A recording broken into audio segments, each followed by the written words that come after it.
জুমার দিনকে বিষ্ণু ঈসা ইসলাম বলেছেন হাদা ইয়াউমুল ঈদ, হাদা ইয়াউমুন জাআলাহুল্লাহু লাকুম ঈদান। তাবারানীর হাদিস। বিষ্ণু বলেছেন এটা এমন দিন যে দিনটাকে আল্লাহ তাআলা তোমাদের জন্য ঈদের দিন হিসেবে ঘোষণা দিয়েছেন। পড়েন আলহামদুলিল্লাহ। আল্লাহ তাআলার একটা বৈশিষ্ট্য হচ্ছে সুন্নাতুল্লাহি ফিত তাফদীল।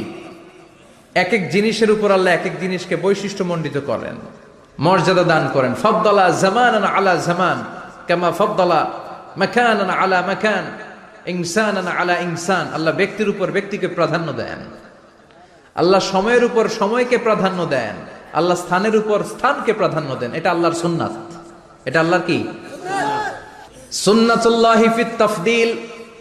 ফাদ্দালা জামানান আলা জামান কামা ফাদ্দালা মাকানান আলা মাকান, ইনসানান আলা ইনসান। পৃথিবীর সব মানুষগুলো এক রকম নয়, এক মর্যাদার নয়। আবার লক্ষাধিক নবী